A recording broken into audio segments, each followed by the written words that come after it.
أعوذ بالله من الشيطان الرجيم. بسم الله الرحمن الرحیم. عزیز عالمان، آج اکتوبر 1971 کی 24 تاریخ ہے اور درس قرآن کریم کا آغاز سورہ الانعام کی آیت 95 سے ہو رہا ہے. 6/95.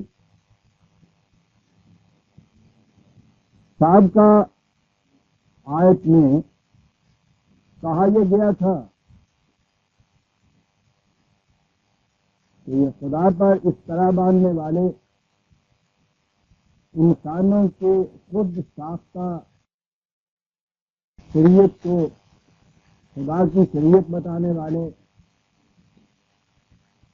یہ کشف و الہام اور وحی کے مدعی، یہ کہنے والے کہ وحی کی انٹویشن یا وجدان ہی کی قسم کی ایک چیز ہے، انہیں تم دیکھو گے کہ جب پھر موت کے بعد ان کی کیفیت کیا ہوگی، جب ان کے انکانشیس اور کانشیس مائنڈ کی کشمکش نکل کر باہر آ جائے گی.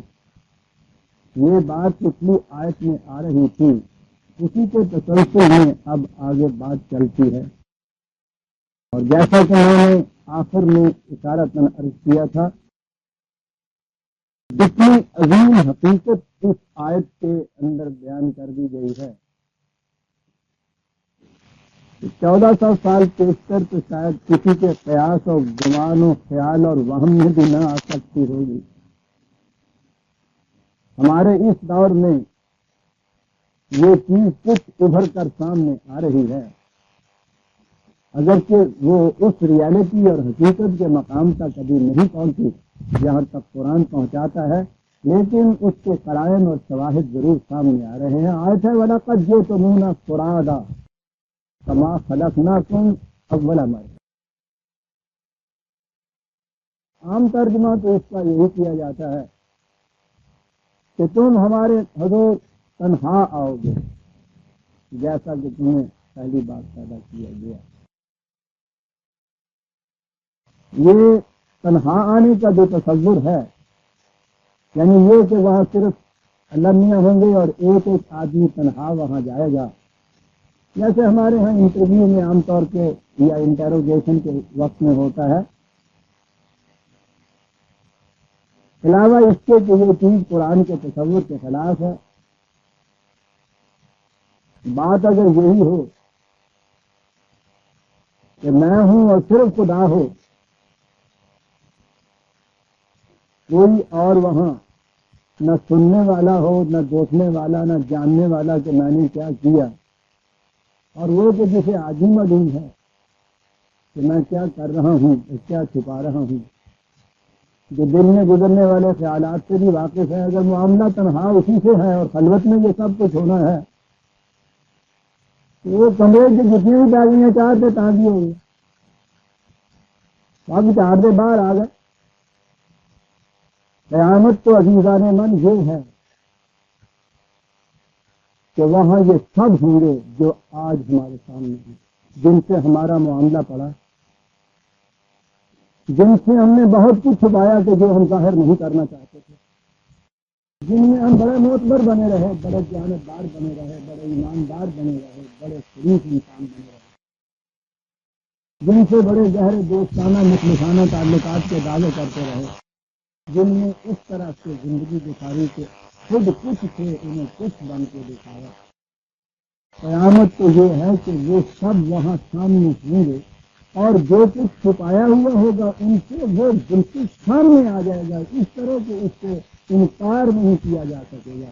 جیسا کہ میں اس سے پوچھ کر بھی کئی بار کہہ چکا ہوں، اس سے بڑا جہنم کا عذاب اور کیا ہو سکتا ہے. یہاں زندگی بھر میں کسی کی ایک بات ایسی چھپائی ہوئی جو کسی دوست سے، کسی معاملے والے سے چھپا کے رکھی ہو، منافقت برتی ہو، وہ اگر کسی وقت کھل جائے اس کے سامنے، باقی زندگی انسان اس کو منہ دکھانے کے قابل نہیں رہتا. اور جہاں یہ صورت ہو کہ ہر شے،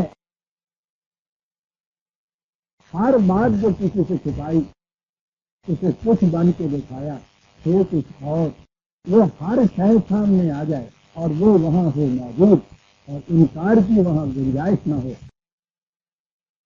جہنم تو یہ ہے.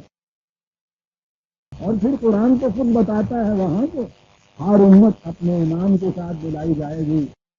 مجرم جیسے آئے گا وہ بالکل نقشہ اس قسم کا ہے کہ ایک شاہد ہوگا, ایک سائق ہوگا پیچھے سے ہانکنے والا, دھکیل کے آگے لے جانے والا. وہاں یہ سب ہوں گے, ایک دوسرے کو پہچانتے ہوں گے, ان کی باہمی گفتگو ہوگی, ان کے مکالمات ہوں گے. تو قرآن تو یہ سارا کچھ دیتا ہے. اس لیے یہ مفہوم جو ہے نا کہ تنہا ایک فرد, ایک مجرم تنہا خدا کے ہاں بند کمرے کے اندر جایا جاتا, یہ قرآن کی شہادات کے بھی خلاف ہے. اور جس مقصد کے لیے وہ میں کہہ رہا ہوں کہ قیامت برپا کی جا رہی ہے, یہ اس مقصد کے بھی خلاف ہے. بات یہ نہیں ہے فرادہ سے معنی دوسرے مقام پر اسے فردن بھی کہا گیا ہے. 1995 یہی لفظ ہے. وَكُلُّهُمْ آتِيهِ يَوْمَ الْقِيَامَةِ فَرْدًا. حیوانی زندگی جسے آج اس دور میں مادی تصور حیات کہا جاتا ہے, میٹیریلسٹک کانسیپٹ آف لائف کہا جاتا ہے, اس میں ایک فرد یا انسان کی انفرادیت یا انڈیویجویلٹی کا تصور نہیں ہوتا.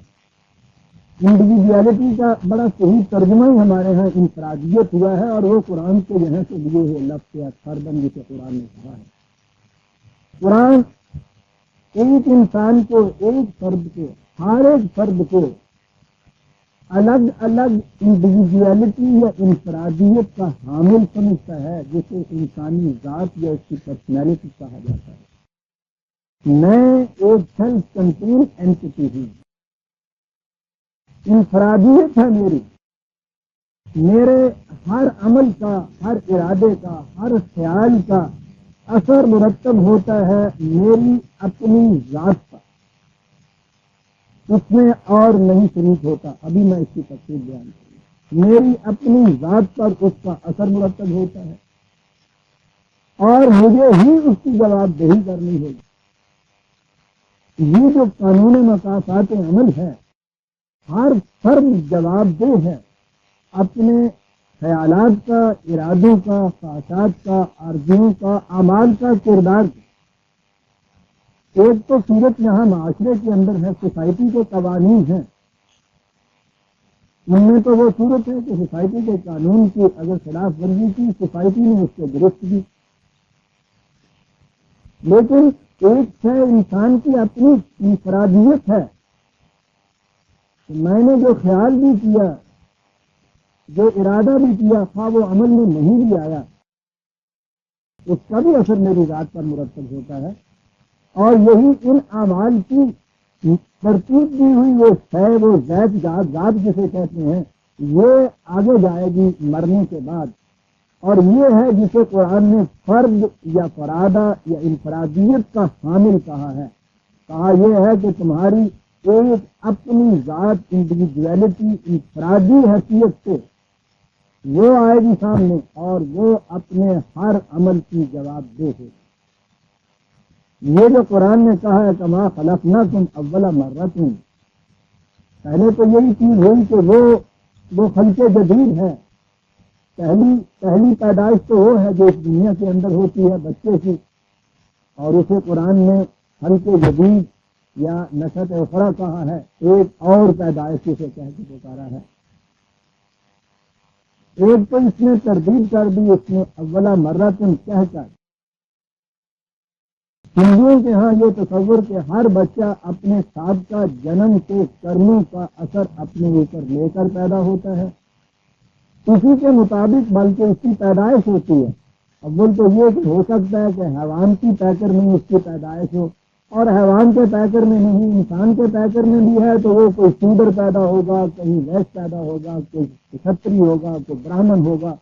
یعنی ان کے ہاں جب بچہ پیدا ہوتا ہے تو وہ غیر ملوث نہیں ہوتا, وہ علائشیں پچھلے جنم کے کاموں کی ساتھ لے کر آتا ہے. قرآن پہلے تو اس کی تردید کرتا ہے، سب کم غلط. ہر بچہ ایک کلین سلیٹ لے کر پیدا ہوتا ہے. عیسائیت نے یہ کہا کہ ہر بچہ اپنے اولی ماں باپ آدم اور حوا کے گناہ کی علائش اپنے ساتھ لے کر پیدا ہوتا ہے، اور یہ کسی طرح سے بھول ہی نہیں سکتی بجوز اس لیے کہ وہ حضرت مسیح کے کفارہ پر ایمان لے، یعنی وہ بھی علائش لے کر پیدا ہوتا ہے. اب یہ دیکھیے کہ یہ بچہ یوں پیدا ہوتا ہے یا اس طرح سے پیدا ہوتا ہے. یہ جو بوجھ لے کر پیدا ہوتا ہے اس میں اس کا تو کوئی اختیار نہیں ہوتا. قرآن اس تصور کی تردید کرتا ہے اور وہ یہ کہتا ہے کہ ہر پیدا ہونے والا بچہ بالکل کلین سلیٹ لے کر پیدا ہوتا ہے، سابقہ کوئی علائش اس کے ساتھ نہیں ہوتی. اور جہاں کسی گناہ کی علائش نہیں ہوتی، جتنی چیزیں آپ اس کے بعد اضافی یا ریلیٹو اس کے ساتھ نسبت اس کی ہوتی ہے، وہ ان نسبتوں سے بھی پاک اور صاف ہوتا ہے. پہلی نسبت تو اس خاندان کی ہے جس میں وہ پیدا ہوا. سیدوں کا گھرانہ ہے تو سب سے پہلے ہی سید ثروت حسین اس کا نام آ گیا ہے. قرآن کہتا ہے کہ یہ اضافی چیز ہے جو تم نے دی. جب وہ پیدا ہوا تھا تو اس کو تو کہیں نہیں لکھا ہوا تھا کہ یہ شیخ ہے، یہ سید ہے.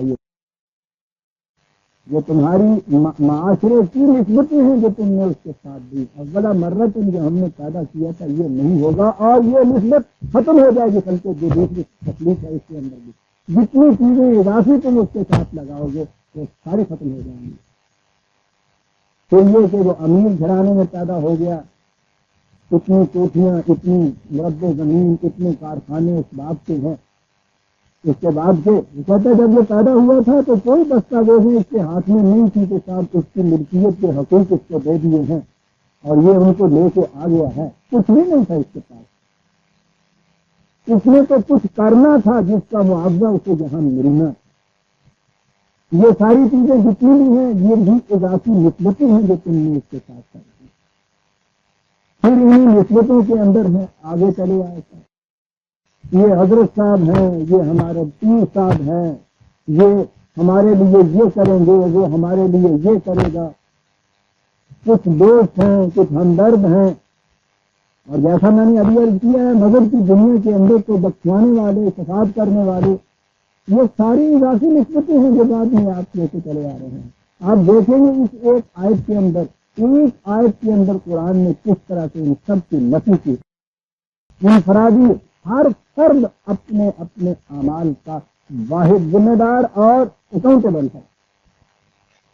یہ قرآن کا یا دین کا بنیادی اصول، یہ ستون ہے جس کے اوپر ساری عمارت کھڑی ہوتی ہے کہ ہر فرد اپنے اعمال کا ذمہ دار ہے.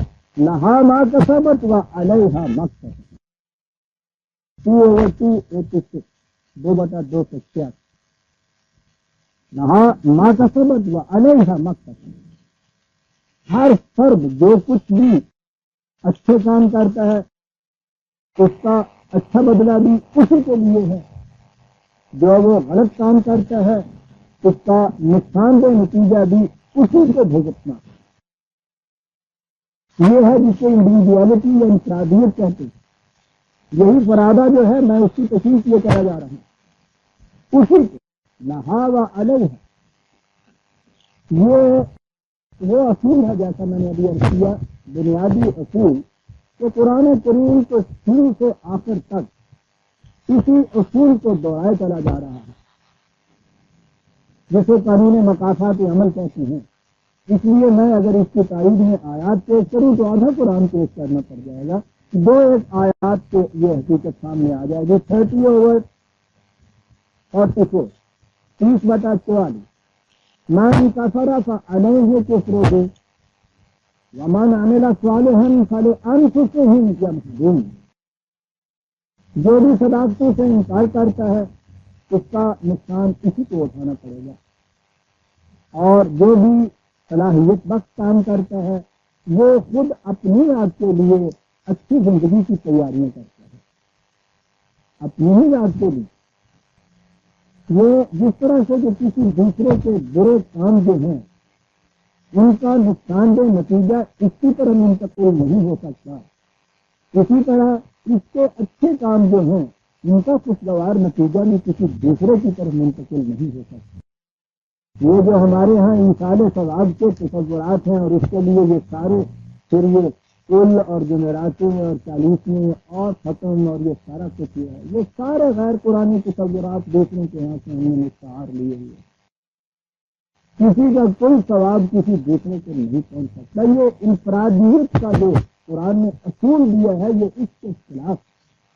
آپ کسی دوسرے کے لیے یعنی جو چیزیں اس کی ذات کے جو اثرات مرتب ہوئے ہیں ان کے ازالے کے لیے، ان کے دھونے کے لیے آپ کسی دوسرے کے لیے کچھ نہیں کر سکتے۔ جو کچھ وہ کر کے اپنے ساتھ لے گیا ہے اسے آپ بدل نہیں سکتے۔ ہمارا میرا صالحان سے نہیں، اچھے کام جو ہیں ان کا نتیجہ بھی وہ اپنی ذات سے بھی ہے، اس سے کسی دوسرے کی طرف منتقل نہیں ہوتے۔ ایک اور آیت 41/46 41/46 من عمل صالحا فلنفسه، جو بھی اچھے کام یا نیک کام جسے آپ کہتے ہیں، جو بھی ایسے کام کرتا ہے وہ اپنی ذات سے نہیں کرتا ہے، وہ منتقل نہیں ہو سکتے، کسی دوسرے کی طرف نہیں منتقل ہو سکتے۔ ومن اساء فعلیہا، اور جو برا کام کرتا ہے اس کا نقصان بھی اسی کو بھگتنا ہوتا ہے۔ کوئی اس کی جگہ آگے جا کے یہ نہیں کہہ دے گا کہ نہیں صاحب اسے چھوڑ دیجیے اور اس کی سزا مجھے دے دیجیے، نہ ہی یہ وہاں ہوگا جو برے کام اس نے کیے اور اس کے لیے کسی دوسرے کی گرفت ہو گئی، کیونکہ آپ کا سارا کہتے ہیں کیا ہے وہ تصور کہنے کو تو یہ بہت بڑی بات دین عیسائیت میں، اور ہمارے ہاں بھی یہ جو صدقے دیے جاتے ہیں وہ بھی کفارے کی ہی بگڑی ہوئی شکل کہ یہ ان کے گناہ اس نے اپنے ذمے لے لی اور ان کے بدلے میں اپنی جان دے دی۔ اس کے گناہ ان لوگوں کے اپنے ذمے لے لیے، یہ افرادیت کے تصور کے خلاف ہے۔ من اساء فعلیہا، یہ بات کہ کوئی جرم کرے اور کوئی دوسرا اس کو بھرے، قرآن کیا الفاظ ہیں، وما ربک بظلام للعبید، خدا اپنے بندوں پر ظلم نہیں کیا کرتا، تو کرے کوئی اور بھرے کوئی، یہ ہو ہی نہیں سکتا۔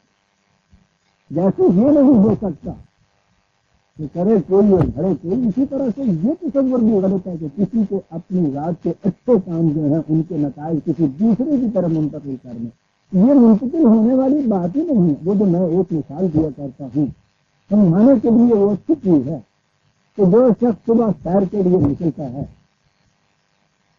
اور اس کے بعد جب واپس آتا ہے تو اس سیر سے اسے ایک نفع پہنچتا ہے، جو وہ ورزش کرتا ہے اس سے اس کی صحت بنتی ہے۔ کبھی یہ ممکن ہے کہ وہ یہ کچھ کرنے کے بعد سیر یا ورزش کرنے کے بعد گھر میں آئے اور بھائی صاحب جو لیٹے ہوئے ہیں اور اٹھے ہی نہیں ہیں بستر سے، تو یہ جو صحت اس کو اچھی ملی ہے اس میں سے کچھ حصہ آ کے ان کو بھی منتقل کر دے کہ لیجیے صاحب سارا نہیں، آپ بڑے بھائی ہیں ہمارے اور بڑا تعلق ہے آپ سے، بڑی مہربانی ہے آپ کی، آپ ہمیں چیزیں دیا کرتے ہیں، دیجیے صاحب ہم اپنی اس صحت میں سے کچھ حصہ آپ کو دے دیتے ہیں۔ یہ عام فزیکل لائف کے اندر یہ چیز بھی جو انفرادیت کی ہے دوسرے کی طرف منتقل نہیں ہوتی، تو وہ شے کہ جس کو انسان کی ذات سنورتی ہے اسے دوسرے کی طرف منتقل کیسے کر دے، بڑا ہی غلط تصور۔ کچھ نہیں کسی کے لیے کوئی دوسرا کر سکتا ہے۔ اس کے بعد اضافی رشتے آتے ہیں، اور یہ بچے کی پیدائش کے ساتھ تو جیسا میں نے ابھی عرض کیا ہے، یہ اضافی رشتے تو یہ سکتے ہیں کہ یہ چلتے ہیں آخر تک۔ پہلی چیز تو یہ کہ جس خاندان میں پیدا ہوا ہے ان کی ذاتیں، ان کی بیٹیں یہ ساری اس کے ساتھ آ جاتی، اس ساتھ آنے کا اب آگے بڑھیے جسے یہ مسائل جو قرآن دیتا ہے اس کو سائیکالوجی سلیمانی میں سمجھتی ہے۔ میں تو عرض کر رہا ہوں کہ یہ قرآن کریم کا جتنا حصہ انسان کی ذات سے متعلق ہے اور آخر میں اس کی تعلیم نچڑ کے یہاں آ جاتی ہے انسانی ذات کے سنورنے اور بگڑنے کا، سائیکالوجی کا اسٹوڈنٹ اسے بہترین طور پر سمجھ سکتا ہے۔ وہ تو جو قرآن نے کہا تھا کہ سنریہم آیاتنا فی الآفاق وفی انفسہم حتی یتبین لہم انہ الحق، کہ ہم خارجی کائنات میں اور خود تمہاری اپنے سیلف کے اندر، تمہاری ذات کے اندر اپنی نشانیاں دکھاتے جائیں گے، کہاں کہ یہ حقیقت واضح ہو جائے کہ قرآن واقعی سچا ہے۔ اس کے سچا ہونے کے لیے ایک پروسیس، ایک دلیل یہ ہے کہ انفسہم قرآن میں دکھاتا ہے انسان کی پرسنالٹی، ذات، اس کا سیلف جو ہے، اس کے متعلق بھی جس قدر مطالعہ انسان کا وسیع ہوتا چلا جائے گا، اسی قدر یہ قرآن کے حقائق کو بہتر طور پہ سمجھنے کے قابل ہوگا۔ اور اس دور میں ہمارے ہاں یہ جو نئی چیز شروع ہوئی ہے جیسے سائیکالوجی کہتے ہیں، اس کی آگے سائنس سائیکو انالیسس وغیرہ کی ہے، قرآن کے بڑے حقائق اس کی روح سے سمجھ میں آتے ہیں۔ بہرحال یہ نسبت جو تھی خاندان کی، یہ ٹھیک ہے، سیدوں کے گھر میں پیدا ہوا یا جنہیں آپ اونچی ذاتی یا اونچی گوتے کہتے ہیں، پٹھان پیدا ہوگا، یہ راجپوت پیدا ہوگا، عام طور پہ کہا جاتا ہے، بڑے فخر کے ساتھ یہ کچھ ہوا اپنے نام کے ساتھ جاتا ہے۔ یہ چیز کہ یہ غلط ہے، اس کا ثبوت اس طرح سے ملتا ہے کہ جو بدقسمتی سے کسی ایسے خاندان میں پیدا ہو گیا کہ جنہیں کمین ہینا یا وہ قابل ذلت سمجھتا ہے معاشرہ، آپ دیکھیے گا کہ یہی نہیں کہ وہ اپنی مثبت ان کی طرف کرتا ہوا باہر جائے اور لوگوں کو بتاتا پھرے، وہ ساری عمر چھپاتا پھرتا ہے۔ اور میں کسی ذات اور گوت پہ حملہ نہیں کرنا چاہتا، مثلاً ہمارے ہاں یہ حجام، نائی، یہ بہشتی، سکے، کمہار، ان کو قابل تحقیر گوتیں یا ذاتیں شمار کیا جاتا ہے۔ یہ تصور ہم نے ہندوؤں سے لیا ہوا ہے، غیروں سے لیا ہوا ہے، قرآن کے یکسر خلاف۔ میں کہہ یہ رہا ہوں کہ اضافی مثبت کرتی کیا ہے، اب اس بچے کا کوئی قصور نہیں کہ یہ مثلاً نائیوں کے گھر میں پیدا ہو گیا، لیکن آپ دیکھتے ہیں کہ وہ ساری عمر بیچارہ اس اضطراب میں مارتا رہتا ہے کہ کسی کو معلوم نہ ہو جائے کہ نائی، کہیں وہ بہت بڑا بنا ہوا ہو، بڑا معتبر ہو، اپنے ذاتی میرٹ کے اعتبار سے وہ بہت اونچا ہو، مجلس میں بیٹھا ہو، کھڑا ہو، بات کر رہا ہو، قابل فخر، قابل عزت، ہر وقت اس کے ذہن میں یہ رہتا ہے کہ سامنے سے کوئی منہ تو نہیں کر دیتا۔ اندازہ لگائیے کہ کس قدر یہ سچے انسانیت کی تقریر ہے، یہ چیز، یہ تصورات جو ہیں، کیا چیز ہے، یہ اضافی چیز ہے، یہ پیدا نائی نہیں ہوا ہے، ایک اضافی چیز اس کے ساتھ لگ گئی، لیکن اس اضافی چیز نے اس کے نفس یا سائیکالوجی پہ جو اثر کیا ہوا ہے، لوگوں کو اس کا پتہ نہیں ہے۔ اس سے اتنے کمپلیکسز پیدا ہو جاتی ہیں، اس کے اندر گھٹن پیدا ہو جاتی ہے، زیت پیدا ہو جاتی ہے اس بیچارے کے اندر، ساری عمر وہ اس سے جھکا، ایسے جیسے کوئی بہت بڑا جرم کر بیٹھا ہے، کسی کو پتہ نہ چلے۔ ارے پھر جرم جو ہے اس کے متعلق تو چلیے صاحب، تو اس قسم کے قاتل، اس قسم کے بہت بڑے جرائم کے مرتکب مسرور ہو جاتے ہیں، چھپے رہتے ہیں، برسوں تک مسرور رہتے ہیں، اس کے بعد خود تنگ آ جاتے ہیں جب اس کی زندگی سے، اس زندگی سے، تو ایک شکل تو ہوتی ہے بچنے کی کہ وہ آ کے اقرار کر لیتے ہیں، وہ کہتے ہیں بھاگا ہوا مجرم خود کبھی آ کے سرنڈر کر جاتا ہے، آ جاتا ہے، آگے آ کے اقرار کیا، اس جرم کی سزا ملی، وہ کمپلیکس جو ہے، وہ جو بوجھ ہے ضمیر کے اوپر وہ تو اتر گیا نا، اس کے ادارے کی تو ایک شکل ہے، لیکن یہ جو اس کے انکانشیس مائنڈ کے اوپر، اس کے ضمیر کے اوپر بوجھ ہے کہ جو نائی ہے، یعنی اگر اس کے لیے وہ یہ کرے کہ صاحب چھپایا ہوا تھا، اس وقت اس نے بتایا نہیں تھا، مجلس میں معاشرے میں آ کے اعلان کرے تو بڑا مجرم ہو جاتا، جسے نہیں پتا اسے نہیں پتا۔ یعنی یہ ایسی چیز ہے کہ ساری عمر اس کا بوجھ اس کے زمین سے ہٹ ہی نہیں سکتی۔ آپ نے اس ایک مثال سے سوچا قرآن کیا کہہ گیا، وَلَقَدْ جِئْتُمُونَا فُرَادَىٰ كَمَا خَلَقْنَاكُمْ أَوَّلَ مَرَّةٍ، تمہیں جب پیدا ہوئے تھے تو نہ تم نائی تھے، نہ کمہار تھے، نہ سید تھے، نہ پٹھان تھے۔ ہم ان کمپلیکسز کو دور کرنے کے لیے آئے، قرآن ان کمپلیکسز کو دور کرتے کہتا ہے کہ معاشرے میں کسی کو حق حاصل نہیں ہے کہ بچے کی پیدائش کے اعتبار سے کوئی اضافی نسبت اس کی طرف چپکا دے، جرم ہوگا اسلامی معاشرے کے اندر انسانی مانگی ہے، نہ کسی کے لیے کوئی قابل فخر اضافت ہوگی کہ یہ سید ہیں، یہ شاہ صاحب ہیں، یہ خان صاحب ہیں، اور نہ باعث ذلت اضافت ہوگی کہ تمہارا کا بیٹا ہے یا نہیں کا بیٹا. اس فرد کو دیکھا جائے گا کہ وہ کیا ہے، یہ نہیں کہ اس کے ساتھ نسبتیں کیا چنتی ہیں. دیکھیے قرآن کس انداز میں یہ باتیں کریں. 60/3 60/3 لن تنفعکم ارحامکم ولا اولادکم یوم القیامہ. قرآن انقلاب کے اندر یاد رکھو کہ یہ چیزیں کہ ماں باپ تمہارے سید تھے، یہ پٹھان تھے، یہ نسبتیں اضافی، بڑے امیر تھے، بڑی کوٹھیوں کے اور کارخانوں کے مالک تھے، کسی کو یہ اضافی چیز کچھ فائدہ نہیں دے سکتی. نہ ماں باپ نہ اولاد فائدہ دے سکتی. فرد اپنی انڈیویجویلٹی لے کے آئے گا. ابھی میں عرض کروں گا قرآن جو کہتا ہے کہ کیا اس میں بات ہو، بڑی خوبصورت بات وہ کہتا ہے. یہ ساری نسبتیں پیچھے رہ جائیں، کچھ فائدہ نہیں دے گا. یہ ہے انڈیویجویلٹی. اولاد اگر کسی کی کچھ بد نکل آتی ہے، اس میں خرابیاں ہوتی ہیں، تو کسی حد تک وہ ماں باپ سے کہا جاتا ہے کہ تم نے ان کی تربیت اچھی نہیں کی، اس واسطے یہ ایسے ہو گئے. تو کسی حد تک اسے ذمہ دار قرار دیا جاتا ہے کہ ان کے اس یہ جو غلط تربیت انہوں نے دی ہے، یہ ان کا جو جرم ہے اس کا خمیازہ ان کو بھی کچھ بھگتنا پڑتا ہے. انہوں نے یہ کیا. لیکن عزیزان نے من، اگر کسی لڑکے کا باپ شراب پیتا ہے، اس میں اس کا کیا جرم ہے بتائیے.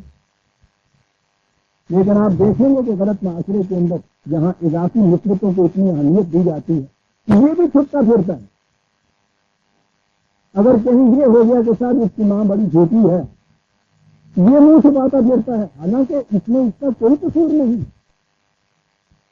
سائیکالوجی کے اندر کمپلیکسز جب سائیکو انالیسس کے اعتبار سے کمپلیکسز کو جب پریٹتے ہیں نیچے سے، تو ان کے اندر یہ اس شخص کے اپنے ہی جرائم یا اپنی ہی غلطیاں اس کے تحت شعور میں گیر نہیں ہوتی. یہ جو اس قسم کے احساسات ہوتے ہیں نا کہ صاحب اس کی ماں اس قسم کی ہے، اس کا باپ اس قسم کا ہے، اس سے جو اس کے اندر ایک انفیریارٹی پیدا ہوتی ہے، یہ ہے جو کشمکش رکھتی ہے اس کے دل میں. ساری عمر کے لیے وہ اس کے کشمکش میں گرفتار رہتا ہے. اور اس کے تجربے تو عام طور پہ ہم لوگوں کو ہو جاتی ہیں. منہ چھپائے پھرتا ہے آدمی اگر یہ کہے کہ صاحب اس کا باپ یہ ہے ہی نہیں، یہ تھا بھی اگر کہا جائے. یہ سارا تصور غلط ہے قرآن کی روح. اچھا کہ اس کا یہ جرم جو تھا میں اس لیے کہ اس کے گھر میں بایولوجیکل پیدا ہو گیا، اس واسطے اس بیچارے کو ساری عمر اس کے کمپلیکس اس کے انکانشیس مائنڈ کے اندر، اس کے تحت شعور کے اندر یہ کمپلیکس پیدا ہوتے رہے. تو اس کا باپ یہ تھا، وہ یہ کرتا تھا، اس کی ماں بھی بولتی. آپ غور کر رہے ہیں کہ یہ ایک لفظ میں یا ایک تصور میں قرآن کہاں لے جا رہا ہے.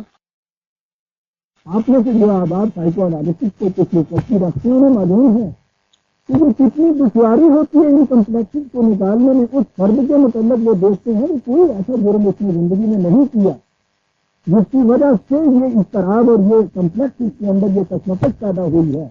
بات ایسے نکلتی ہے کہ کاش بچپن میں جب ذرا سا شعور اس کا بیدار ہوا تھا تو اس نے تانا سنا تھا اپنی ماں کے متعلق سے یا اپنے باپ کے متعلق سے، اور اس سے جو اس کو خفت اور ندامت کا احساس ہوا ہے وہ اس کے تحت شعور کے اندر ایک بیج کی طرح سے، ایک ذرے کی طرح سے چپک کے رہ گیا ہے، اور وہ ساری عمر اس بیچارے کو چین سے نہیں بیٹھنے دیتا. قرآن کہتا غلط ہے، یہ تمینہ فراد. جب یہ کہتا ہے کہ لن تنفعکم ارحامکم ولا اولادکم یوم القیامہ یفصل بینکم، فاصلے ہو جائیں گے تمہارے. تو فاصلے ہونا چاہیے. میں اپنے کام کا ذمہ دار ہوں، اپنے اعمال و افعال کا ذمہ دار ہوں، لیکن یہ اس لیے ہوتا ہے غلط معاشرے میں کہ یہ جو بڑی بڑی نسبتوں والے ہیں نا، سیدوں کے گھر میں، پٹھانوں کے گھر میں، ان کے گھروں میں پیدا ہونے والے، وہ جب بڑے فخر سے اس کو اپنے ساتھ لیے پھرتے ہیں، وہ نہیں چھوڑنے کو تیار ہوتے. یا امیروں کے گھر میں پیدا ہونے والا بچہ، وہ کبھی نہیں بڑا ہو کے کہتا کہ نہیں سر میرا کوئی حق نہیں ہے اس والے کی، میں نے نہیں کمائی تھی. یہ چیزیں ہیں جن کے ساتھ اضافی طور پہ ہم سنتے رہتے ہیں. اس لیے جن کے خلاف وہ چیزیں جاتی ہیں وہ بھی ان کو نہیں چھوڑ سکتے. چھوٹی ذات کے گھر میں پیدا ہونے والا، غریب کے گھر میں پیدا ہونے والا بچہ ساری عمر بعد کے اس جرم کی سزا بھگتتا ہے کہ وہ غریب کیوں تھا. نہ اسے تعلیم ملتی ہے، نہ اسے اپرچونٹیز ملتی ہیں، نہ مواقع ملتے ہیں، نہ اس کے بعد معاشرے کے اندر اسے مقام ملتا ہے. آن میرٹ اگر اپنے جوہر ذاتی کی بنا پہ کچھ حاصل بھی کر دیتا ہے تو ہر وقت یہ چیز کے ساتھ یہ آج بندہ کے ساتھ یہ بات ان بولنے تو ہوگا پھر بس یہ نہیں اندازہ لگا. آپ دیکھ رہے ہیں کہ قرآن ایک لفظ سے کیا اصلاح کر رہا ہے، آپ کے ناچ کہاں لے جا رہا ہے. تو ہر فرد جو ہے انفرادیت اس کی صرف دیکھنی پڑے گی، کوئی اضافی نسبت نہیں ہے. اور یہاں تو یہ کہا ہے کہ تمہیں فائدہ ہی نہیں دے سکیں گے کوئی تمہاری یہ نسبتیں. اور آگے چلیں 80/34 80/34 کیسے عجیب انداز میں بات بیان کہتا ہے کہ جب یہ چیز ہوگی ہر ایک کو اس کے اپنے اعمال کا ریسپانسبل یا ذمہ دار قرار دیا جائے گا. اس وقت کیفیت یہ ہوگی یوم یفر المرء من اخیہ، وہاں بھائی بھائی سے دوڑ جائے گا دور. یفر الگ ہونا نہیں کہ بھاگ جائے گا، دور بھاگ جائے گا. اخیہ وامہ وابیہ، ماں باپ بیٹوں صاحبت ہی و بنی، بیوی خامن سے، خامن بیوی سے، بیٹا باپ سے، اولاد ماں باپ سے، ماں باپ اولاد سے بھاگ جائیں گے ایک دوسرے. سوچیے تو صحیح کہ کوئی پھر نسبت باقی رہتی ہے. کیوں یہ کچھ ہوگا؟ لِكُلِّ امْرِئٍ مِّنْهُمْ يَوْمَئِذٍ شَأْنٌ يُغْنِيهِ. اس دن تو ہر ایک کو اپنی اپنی اتنی پڑی ہوئی ہوگی، اپنا ہی معاملہ اتنا زیادہ ہوگا کہ اسے فرصت ہی نہیں ہوگی کسی دوسرے کے پاس دیکھنے کی. اور اس خیال سے کہ کہیں اس کا جرم جو ہے اس کا چیٹا مجھ پہ نہ پڑ جائے اس سے بھاگ رہا ہوگا. یہ گرافیکلی تصویر کھینچی ہے قرآن نے یہ بتانے کے لیے کہ یہ کوئی تعلقات باقی نہیں رہتے انفرادیت یا باقی. انسان خود ذمہ دار ہوتا ہے اس کی. آپ سوچیے کہ جب قرآن یہ تصور دیتا ہے ذمہ داری کا تو معاشرے کے اندر پھر جو مفت میں اس بیچارے بچے کے ساتھ محض ان نسبتوں کی وجہ سے یہ کمپلیکسز انفیریورٹی کے اور یہ کمپنی اور کمپنی کے جذبات جو ہیں، یہ احساسات جو ہیں اس کے شعور میں آ جاتی ہیں، جن کی وجہ سے وہ ساری عمر کشمکش میں مبتلا رہتا ہے. قرآن ان کو نکال دیتا ہے. وہ معاشرہ ایسا بناتا ہے جس میں ان چیزوں کو کوئی اہمیت نہیں ہوتی. بلکہ جیسا کہ میں نے عرض کیا ہے، اگر اس میں یہ معیار ہو جائے کہ کسی کو کسی اس کے پیرنٹیج یا اس کی برف کی بنا کے اوپر کسی قسم کی بھی اس کے خلاف ڈی میرج کی چیز یا تقریر کی بات کی جائے، جرم ہوگا اسلامی معاشرے کے اندر. اب اگلی بات آئی معاشرہ. یہ ٹھیک ہے کہ انسانی بچوں پر ماحول کی تربیت کا بڑا اثر پڑتا ہے، ماحول کا بڑا اثر پڑتا ہے، غلط تربیت کا بڑا اثر پڑتا ہے اور بڑا بنیادی اثر وہ ہوتا ہے. پھر اس کے بعد آگے بڑھتے ہیں تو معاشرے کے اندر یہ جو بڑے بڑے لوگ جنہیں لیڈرز کہتے ہیں ان کی زندگیوں کا بڑا اثر پڑتا ہے. یہ جو کہتے ہیں نا کہ یہ جو اوپر ارباب نفس و نفس یا ذمہ دار ہیں وہ اگر اچھے کریکٹر کے اچھے کردار کے ہو جائیں، وہ اگر کرپٹ نہ رہیں، وہ اگر صلاحیت بخش کام کریں تو اس کا اثر قوم پہ پڑتا ہے. یہ ٹھیک ہے قوم پہ پڑتا ہے.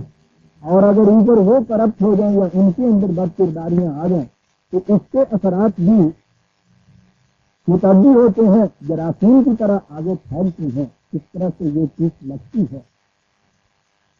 لیکن میں ابھی آگے چل کے عرض کروں گا قرآن اس سے بھی فرض سے یہ کہتا ہے کہ یہ ٹھیک ہے کہ یہ جراثیم عام ہوتے ہیں، لیکن جب وبائی امراض پھیلتی ہیں، جراثیم مرض کے عام ہوتے ہیں، ان سے بچنے کے لیے بھی تو تم احتیاطی تدابیر اختیار کرتے ہو یا نہیں؟ بھاگے بھاگے پھرتے ہو، ڈاکٹروں کے یہاں جاتے ہو، ان سے کہتے ہوئے ہو کہ صاحب ٹھیک ہے کسی کو یہ اگر لگ گیا مرض تو اس کے بعد کیوریٹو تو آپ دیں گے. آپ یہ بتائیے کہ پریونٹیو کیا چیز ہے؟ بطور حفظ ما تقدم مجھے کیا کرنا چاہیے تاکہ یہ جراثیم لگے ہی نہیں مجھے. اور اسی معاشرے میں وہ لوگ ہوتے ہیں جو اس قسم کی تدابیر اختیار کر لیں، انہیں وہ جراثیم کچھ نہیں کہتے. اور اسی وقت اختیار کرنا تو ایک طرف، اگر اس کی صحت اچھی ہے، قوت مدافعت اندر اچھی اس نے پیدا کی ہوئی ہے، تو پھر یہ چیز وبائی امراض کے جراثیم بھی اسے کچھ نہیں کہتے۔ یہ تو جب ان کو انہیل بھی کرتا ہے، سانس کے ذریعے بھی اندر جاتی ہیں، تو اندر اس کے ان جراثیم کو مارنے والی قوتیں اتنی بڑی ہوتی ہیں کہ ان سب کو وہ تلف کر کے رکھ دیتے۔ جس طرح سے یہ طبی امراض کے اندر یہ کیفیت ہے، یہ اخلاقی امراض کی بھی یہ صورت ہے۔ اس میں کوئی شبہ نہیں کہ جب یہ وباؤں کی طرح عام ہوتی ہیں بعد اخلاقیاں، تو اس کے جراثیم معاشرے میں عام ہو جاتے ہیں، لیکن قرآن یہ بتاتا ہے ہمیں کہ فرد کے اندر اتنی بڑی قوت ہم نے رکھی ہے کہ اگر وہ تہیا کر لے اس کے متعلق تو یہ جراثیم اسے بھی متاثر نہیں کرتے۔ دو چار آیتیں اس کے متعلق میں سامنے لائیں گے۔ پہلے یہ چیز معاشرے کے اندر یہ بڑے بڑے لوگ جو ہیں وہ جب برکرداریاں کرتے ہیں تو عوام ان سے متاثر ہو جاتی ہیں، اور اس کے بعد پھر آپ کو یاد ہے پچھلی دفعہ میں نے یہ کہا تھا کہ یہ جو ہمارے یہاں تصور ہے مادیت کا، جو مارکسزم یا سوشلسٹ فلسفے کے راستے سے عام ہو رہا ہے، ان کی تکلیف یہ ہے معاشرے میں جرائم کو وہ عام کرتے ہیں، فسادات کو، تفریحی کاروائیوں کو عام کرتے ہیں، افراد کے ضمیر میں یہ چیز یا دل میں یا کانشیس مائنڈ میں یہ چیز آتی ہے کہ یہ تو جرم ہے، یہ تو نہیں کرنا چاہیے، ایسا نہیں ہونا چاہیے۔ تو میں نے آپ کو ٹی وی کے ایک ڈرامے کے انجام کے آخری فکرے سے یہ کہا تھا نا، بتایا تھا یہ کہ یہ ان کی تکنیک اس تراکمی کی کیا ہوتی ہے، ایک فکرہ مستر کی طرح خاموشی سے یہ چلے کے آگے چلے جاتے ہیں۔ وہ آخر میں اس سمگلر سے یہ کہتا ہے کہ جس نے اتنی دھاندلیاں مچائی تھی اور اس کا انجام یہ تھا کہ جب کسٹم والوں نے چھاپا مارا ہے اور اس کو گولی لگی ہے، وہ مر گیا ہے، تو اس کے لاسٹ پہ جو آتا ہے ہمدرد فلاسفر اس کا، تو وہ آگے یہ چیز کہتا ہے، کریکٹر کا نام اس نے خالد رکھا ہوا ہے سمگلر کا، کہ خالد تم کیا تھے اور کیا بن گئے، تم نے یہ کیا کچھ کیا، یہاں تک ٹھیک ہے۔ یاد رکھیے ٹی وی سے سب سے زیادہ متاثر بچے ہوتے ہیں ہمارے، اور یہ بات تھی جو بچے نے مجھ سے پوچھی کہ تم کیا تھے، کیا بن گئے، تم نے کیا کیا، اور آگے وہ بات آ گئی، لیکن خالد اس نے تمہارا کیا کیا، تم جو کچھ بن گئے معاشرے میں تمہیں وہ کچھ بن گئے، اور سلام بڑی ذمہ ہو گیا۔ یہ اب ہر مجرم کو اس کو ایک سہارا مل گیا، اس کی اطمینان مل گیا، میرا جرم نہیں، مجھے معاشرے نے بنا دیا، جو کچھ بنا دیا۔ اور یہ چیز آج اتنی عام ہو رہی ہے کہ جو کچھ بھی اس قسم کی بات کرتا ہے اس سے پیچھے وہ کہتا ہے صاحب اس غلط معاشرے کے اندر یہ کرنا پڑتا ہے انسان کو، مجبور ہو جاتا ہے، انسان رہ ہی نہیں سکتا۔ یہ ایک معاشرت ایک اس قسم کا اپنے ذریعہ لے آتا ہے کہ فرد اپنے آپ کو ذمہ دار نہیں سمجھتا تھا۔ میں نے عرض کیا کہ یہ ٹھیک ہے، کمزور افراد جو ہیں وہ اس طرح سے اس لپیٹ میں آ جاتے ہیں۔ قرآن نے اس شر کو شر مستطیر کہا ہے کہ چنگاریاں اڑ کے لگتی ہیں، لیکن پھر سوچ لیجیے انسان نے فرد کو اتنا مجبور پیدا نہیں کیا ہے، وہ اس قسم کے جراثیم کی رجسٹنس کر سکتا ہے، مدافعت کر سکتا ہے۔ قرآن پہلے لیڈروں کی اور عوام کی گفتگو مکالمے بتاتا ہے جہنم، خوب انداز ہے اس کا بات کرنے، بات یہی ہے وہاں کہ اوپر جو لیڈر رہنما ارباب نظم و نسق ذمہ دار حضرات جو معاشرے کے کہلاتے ہیں وہ کرپٹ ہوتے چاہیے، ان کی وجہ سے وہ جہنم میں ہے۔ اب ان کے ساتھ ہی وہ سارے عوام بھی جہنم میں، جو یہ یہاں اپنے آپ کو کہہ کے اطمینان دلا لیتے تھے کہ صاحب ہم نہیں ذمہ دار، یہ ہیں ارے جو کچھ یہ کرتے ہیں، ان کی وجہ سے یہ ساری برائیاں عام ہو رہی ہیں، اپنے آپ کو اطمینان دلا لیتے تھے۔ وہ یوں اطمینان دلا لیتے تھے تو اور وہ کیا اطمینان دلاتے تھے کہ صاحب کیا کہہ رہے ہیں، جس قسم کا دودھ ہوگا اسی قسم کی بڑائی اوپر آئے گی، چل بھائی۔ وہ کہتے ہیں قوم اس قسم کی ہے، اس قوم میں سے جو اوپر لیڈر ابھریں گے وہ بھی اسی قسم کے ہوں گے نا، یعنی انہوں نے بھی اپنے آپ کو بڑی ذمہ قرار دے دیا، ان عوام نے بھی اپنے آپ کو اطمینان دے دیا فریب نفس، تو جس قسم کے اوپر ارباب ذمہ دار ہوں گے اسی کا معاشرہ ہوگا، اور انہوں نے یہ کہہ دیا کہ جس قسم کی قوم ہوگی اسی قسم کے اس کے لیڈر ہوں گے۔ اب اس میں نہ یہ ذمہ دار رہے اور نہ وہ ذمہ دار، قرآن نہیں مانتا دیوانے میں. جہنم میں ان کے باہمی گفتگو ہو رہی ہے. یہ ایک مقام پہ قرآن نے نہیں کہا، متعدد مقامات میں ہے. بڑی دلچسپ ہے. زیادہ تفصیل معلوم کرنی ہو تو میری کتاب جو ہے نا جہان سردہ، اس میں یہ بڑی تفصیلی چیزیں میں نے دی ہوئی ہیں. اسی میں سے میں 2 ایک آیتیں سامنے لاتا ہوں. 37/27 37 اور 27. وقت والا بعضهم على بعض يتساءلون. میں نے کہا تھا نا کہ وہاں تنہائی کمرے کے اندر یہ بات نہیں ہوگی کہ سب ہوں گے. قرآن کہتا ہے کہ اب وہ ایک دوسرے کے سامنے ہوں گے اور ایک دوسرے کو مطعون کر رہے ہوں گے کہ تم نے یہ کیا ہمارے ساتھ. وہ کہیں گے کہ تم نے یہ کیا ہمارے ساتھ. آلو انکم کنتم تاتوننا عن الجنوب. انہوں نے کہا کہ یہ جو عوام ہے یہ ان لیڈروں سے یا بڑے بڑے ذمہ دار ارباب سے یہ کہہ رہے ہیں کہ تم تھے جو اتنے زور و شور سے ہماری طرف آیا کرتے تھے، اتنے شد و مت سے کہیں تقریریں کیا کرتے تھے، کہیں غلط قانون بنایا کرتے تھے، کہیں دباؤ دیا کرتے تھے. تم تھے جنہوں نے ہمارا بھی بیڑا غرق کیا. وقتوں وہاں وہ ان کو یہ کہہ کے الزام دیں. وہ انہیں کہیں گے کہ ہم نے کیا کیا تمہارے ساتھ. آلو بل لم تکونوا مومنین. تم خود ہی مومن نہیں تھے، اس لیے ذرا سی ہم نے سہر کیا تم ہمارے پاس چلے آئے. اگر تم اپنے مقام کے اوپر کھڑے رہنے والے مومن کی صفت اپنے ساتھ رکھتے، ہمارے پاس کون سی قوت تھی. اور یہ لفظ میرے نہیں، کون سی قوت تھی. کہا ما کان لنا علیکم من سلطان بل کنتم قوما طاغین. ہمارے پاس وہ کون سی قوت تھی جس کی بنا پہ ہم نے تمہیں مجبور کیا تھا. تم خود ہی تم کے اندر سے یہ چاہتے تھے کہ ہمیں بھی کسی طرح سے بائیں ہاتھ سے جسم کے اعتبار سے اوور نائٹ ملینئر بننے کے طریقے آ گئے. تمہارے دل میں یہ پیار خود چٹکیاں لے رہا تھا. تم کون سے مومن، تم اگر مومن ہوتے، یہ ہے کیوں کہ قرآن کہہ رہا ہے تم اگر اپنے اصولوں کے اوپر قائم رہنے والے ہوتے. اول تو یہ جتنا لالچ تھا، یہ ترغیب و تعریف تھی، اس کو ریجیکٹ کرتے تو نہیں. ناجائز طریقے سے کوئی یہ چیز نہیں مل جاتی، حرام طریقے سے میں کچھ نہیں لوں گا، بھوکا مار جاؤں گا، غربت کی زندگی بسر کر دوں گا، ناجائز طریقے سے نہیں لوں گا. ہاں اگر تم اس مقام کے اوپر اپنے آپ کو قائم رہتے، کون دنیا کی ایسی طاقت ہے کہ دنیا میں دور کر دیتی حرام کھانے کی. تم ہی مومن نہیں تھے. آغین اندر تمہارے دل کے اندر خود پر کسی کے جذبات اور جراثیم پرورش پا رہے تھے. ہم نے تو بس اونٹوں کو ٹھیلنے کا بہانا، ذرا سی یہ چیز تھی ہمارے پیچھے لگی. حق علینا قول ربنا انا لذائقون فاغویناکم انا کنا غاوین.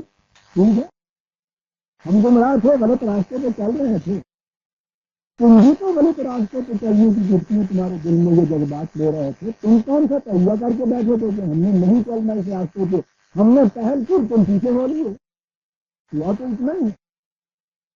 وہ کہا ہے کہ ہمارے پاس طاقت وہ کون سی تھی. عزیزہ نے مان جو بڑے ہوتے ہیں ان کی طاقت تو عوام ہوتی ہے. انہیں تو ان کے سوا کوئی کچھ نہ کہتا تھا، بلکہ وہ لفظ ہے کہ تمہیں تو تم کے سوا کوئی کچھ نہ کہتا تھا. جناب ہم نے بنایا، حضور ہم نے کیا. تم نے ان کو بنا کے کھڑا رکھا تھا، ان کی قوت بازو تم تھے، اس لیے ان کے جرائم سے تم بری ذمہ کس طرح سے ہو سکتے. اس لیے فَإِنَّهُمْ يَوْمَئِذٍ فِي الْعَذَابِ مُشْتَرِكُونَ. سب کو اس کا حصہ ملے گا، سارے مشترک ہو اس عذاب کے اندر. تم جب جہنم آتا ہے ویزا نمن وہاں کا جہنم کو وہاں جا کے دیکھیں گے. یہاں کا جہنم جب آتا ہے تو کبھی ہوتا ہے کہ اس جہنم میں صرف آپ کے یہ لیڈر جو گرفتار ہوں اور عوام جو ہے اس سے بچ جائیں. یہ سب سے پہلے اس جہنم کے عذاب میں محفوظ ہوتے آئے ہیں نا جہنم.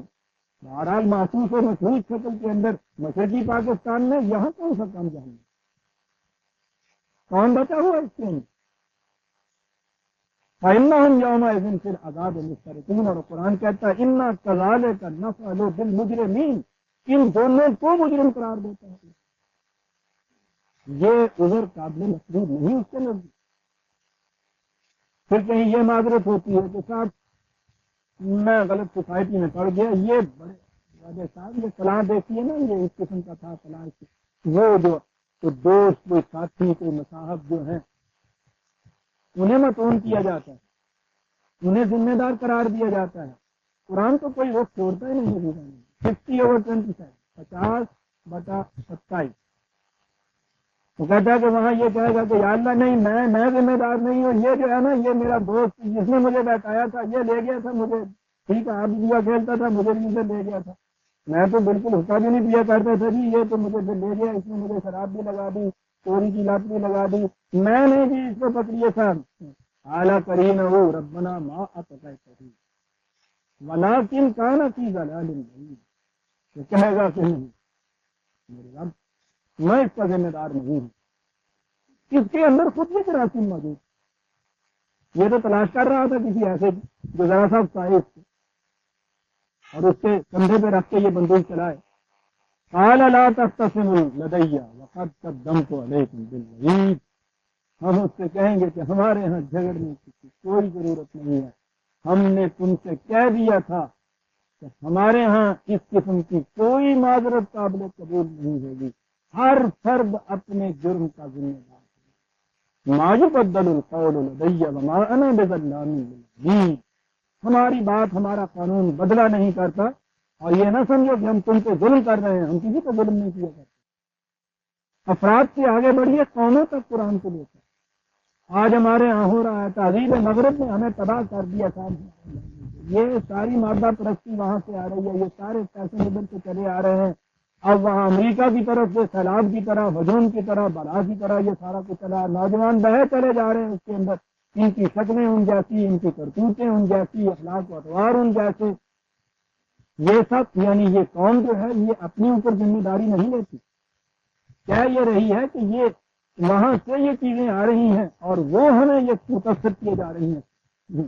قرآن ان کو بھی نہیں چھوڑ، قرآن ہے عزیزان من، وہ تو کسی گوشے سے آپ کو نکلنے دیتا ہی نہیں ہے۔ 7/30 قومیں کہتا ہے جہنم میں داخل، ساتھ پتہ ارتی کلما دخلت امت لعنت کفها، کیفیت یہاں کہاں یہ ہوگی کہ یہاں تو آپس میں دوستی کے معاہدے بھی ہوں گے، تعلقات بھی خوشگوار ہوں گے، جہنم میں جب وہ قومیں داخل ہوں گی، ایک قوم داخل ہوگی تو اس کی بہن جو پہلے داخل ہوگی اس میں لعنت برسائے گی، مطلوب قرار دے گی، حتی اذا دارکوا فیہا جمیعا قالت اخراہم لاولاہم ربنا ہؤلاء اضلونا فآتہم عذابا ضعفا من النار۔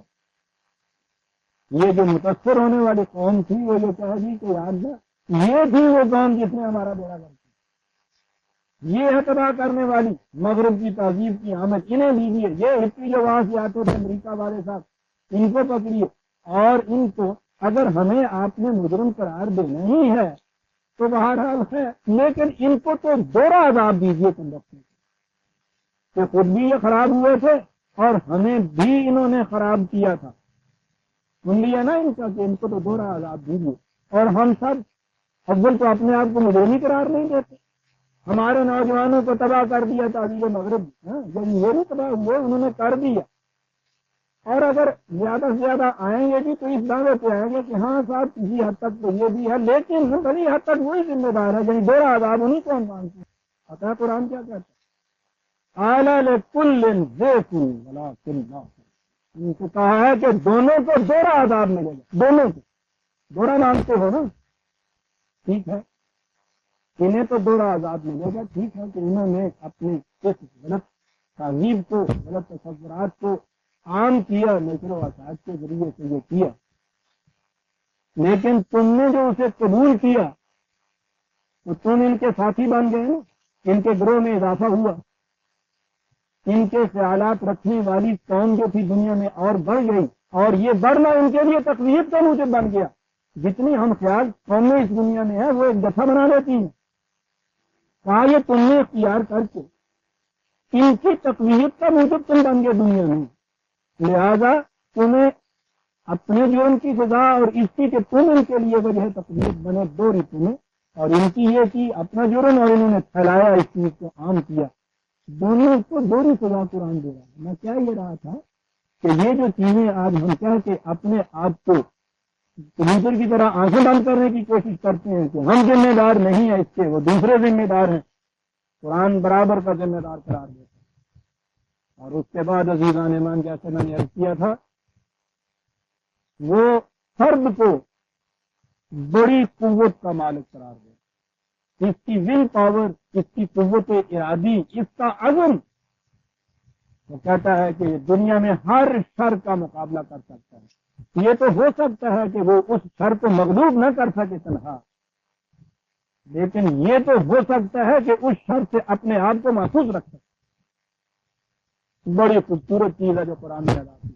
16/39، 15/39،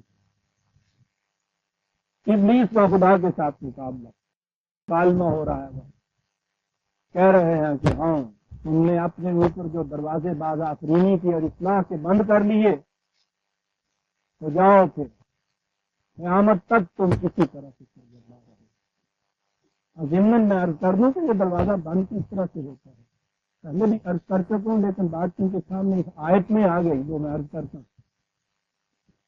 آدم کو بھی ایک حکم دیا گیا، کچھ کہا گیا، اس میں بھی معصیت تھی۔ ابلیس کو بھی ایک حکم دیا گیا، اس میں بھی معصیت تھی۔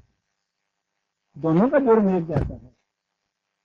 آدم سے پوچھا کہ تم نے ایسا کیوں کیا؟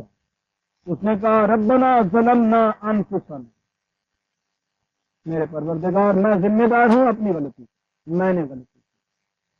کہا کہ جب تم نے ذمہ داری کو قبول کر لی ہے اپنی غلطی کا، تو اس کے معنی یہ ہے کہ اصلاح کے دروازے تم سے کھل گئے، اب تم اپنی اصلاح کر سکتے ہو، کیونکہ تم نے اپنی غلطی کو مان لی ہے، اپنے اوپر اس کی ذمہ داری کو لے لی۔ پہلی چیز ہے عزیزان میں اصلاح کے لیے غلطی کا اعتراف، اور یہ بات کہ اپنے آپ کو اس کا ذمہ دار قرار دیا جائے۔ ربنا ظلمنا انفسنا، ہم نے اپنے آپ کو زیادتی کیا، ہمیں قرار دینے کا کوئی بات نہیں۔ میں یا کہ انکم منی ہدی فمن تبع ہدایا فلا خوف علیہم ولا هم يحزنون۔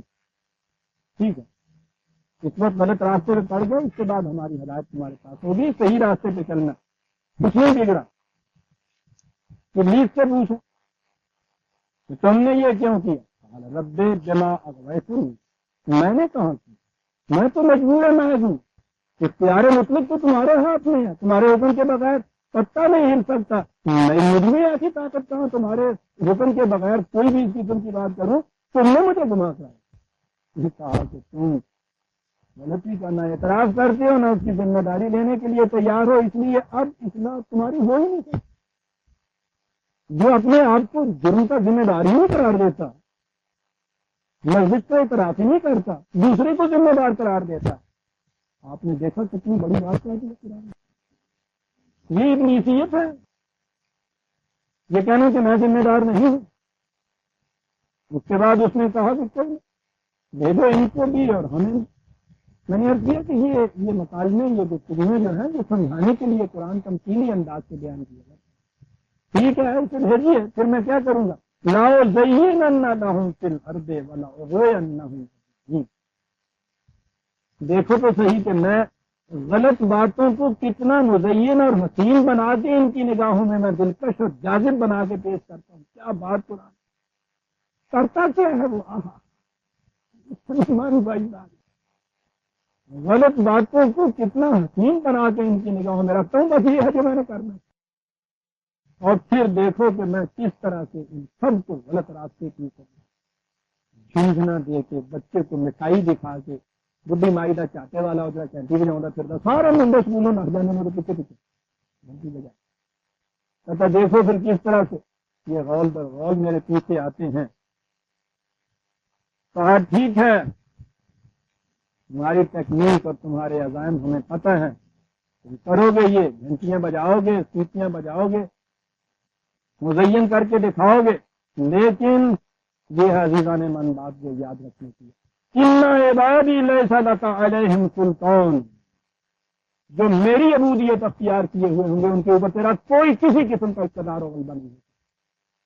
اس نے بھی کہا تھا الا عبادک منہم المخلصین، کہا تھا کہ ٹھیک بات ہے، یہ جو چیز قرآن نے کہی ہے یہ بڑی عظیم چیز ہے، مذہب کی دنیا میں کہیں نہیں، وہاں انسان شر کے سامنے جسے ابلیس کہا جاتا ہے بد کرداری کی قوتوں کے سامنے فرد مجبور ہوتا ہے.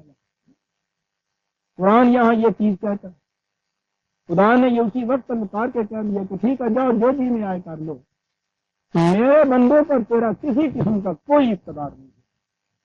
تو فرد کے انسان کے اندر یہ قوت رکھ دی گئی ہے کہ وہ شر کی بڑی سے بڑی قوت کی مدافعت کر سکتا ہے. جیسا میں نے عرض کیا, ایک تو شر کو مغلوب کرنا ہے, وہ تو ایک اجتماعی حیثیت سے ہوتا ہے. یہ افراد ایک جماعت بناتے ہیں, ایک تنظیم بناتے ہیں, پھر وہ اپنے ان حسنہ اخلاق کے زور پر, یاد رکھیے قرآن حسنات کے زور پہ کہتا ہے کہ سیئات جاتی ہیں, وہ اس طرح سے مدافعت کرتے ہیں شر. لیکن ایک فرد جو ہے اگر شر کو کا ازالہ نہیں کر سکتا, توڑ نہیں سکتا اس کو, اپنے آپ کو اس سے محفوظ ضرور رکھ سکتا ہے.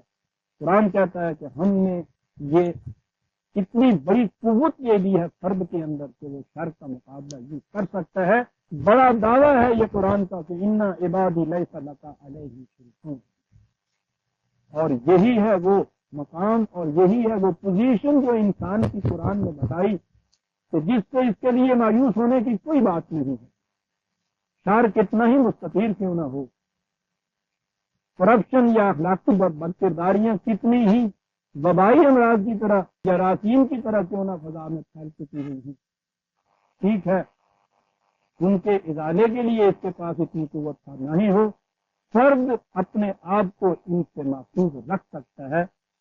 قوت کی تو ضرورت ہے, گھر کے اندر پھیلنے کی جو قوت ہے, اپنے آپ کو اس کو روکنے کے لیے تو تقویت کی ضرورت ہے.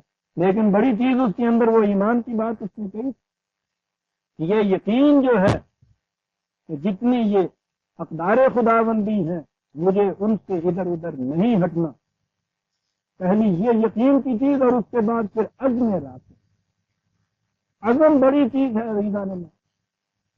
ڈٹرمینیشن جو ہے قرآن نے جو کہا تھا عزم کے متعلق کہ وہ لفظ کھا گیا, تو کہا یہ تھا کہ ہم نے اس میں عزم نہیں پایا.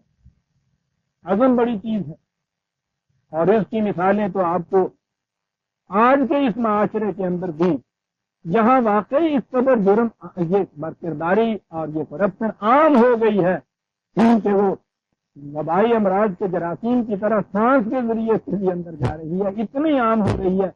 اب بھی خدا کے بندے آپ کو ایسے ملیں گے کہ جو اپنی ذات کو کم از کم ان چیزوں سے محفوظ رکھ سکتے ہیں, انہوں نے رکھا ہوا ایسے ہیں موجود ہے. میرے علم میں تکلیفیں تو بڑی برداشت کرنی پڑتی ہیں, پہاڑ کی گھاٹی ہے یہ تو کرنا پڑتا ہے, ٹھیک ہے.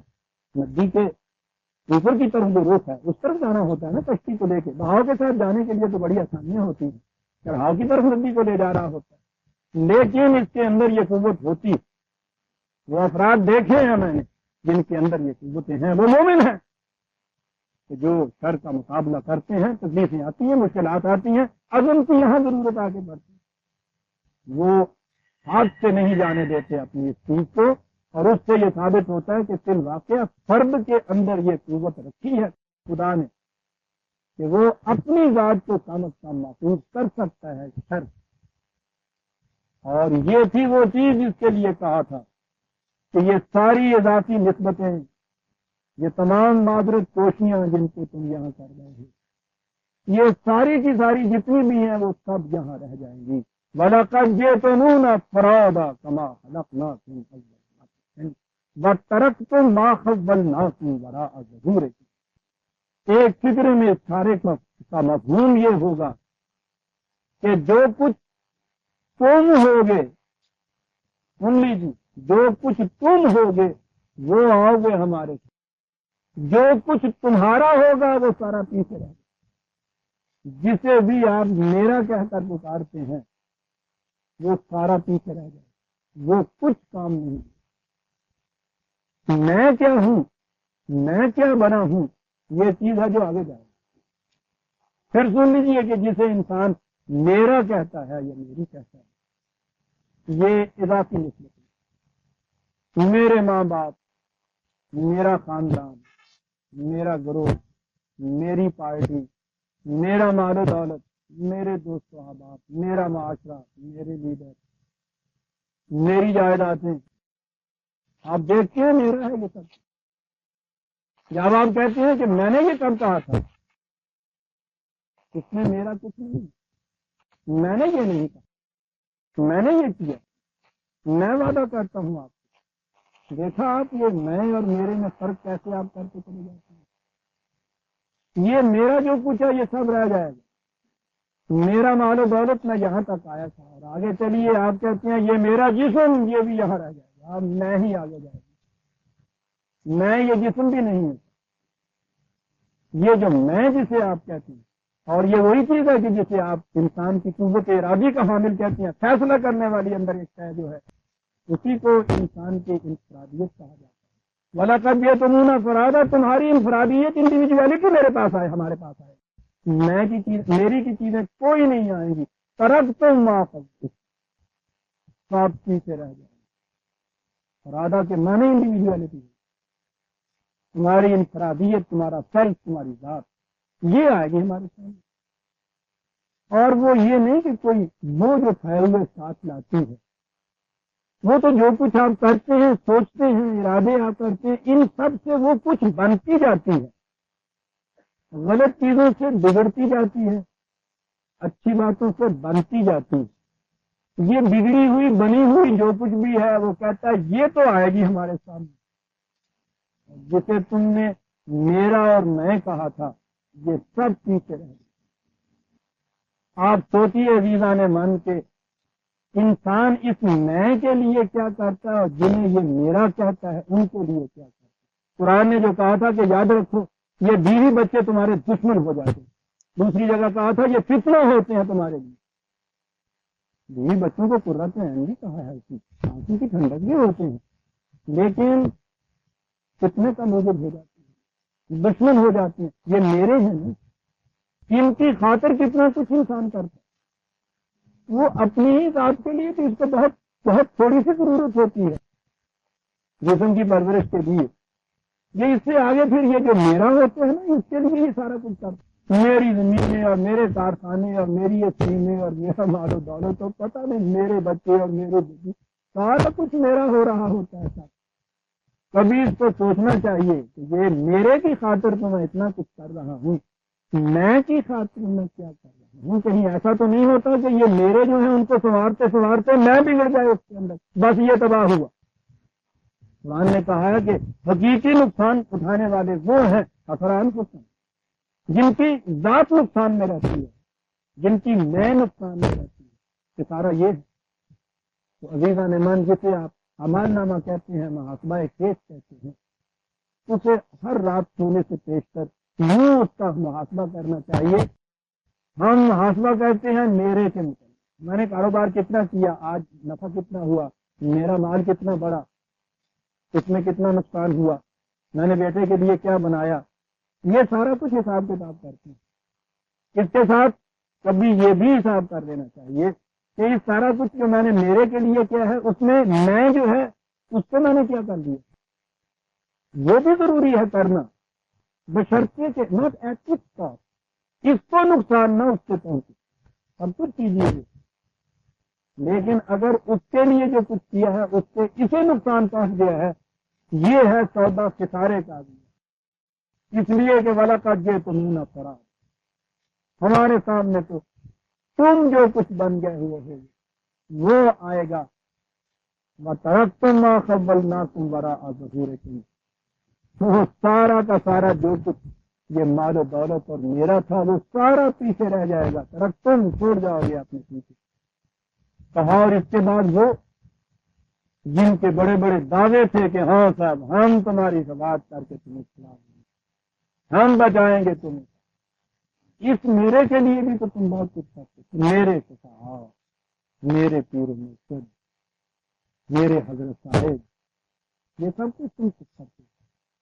وَمَا نَرَىٰ مَعَكُمْ شُفَعَاءَكُمُ الَّذِينَ زَعَمْتُمْ أَنَّهُمْ فِيكُمْ شُرَكَاءُ، زعم کی کیا بات؟ کہا کہ وہ جن کے متعلق تمہارا زعم باطل یہ تھا کہ یہ وہاں چڑا لیں گے، اور اس اعتبار سے تم نے ان کو ہمارا برابر کا شریک بنا دیا، خدا پکڑے گا یہ چھڑائیں گے۔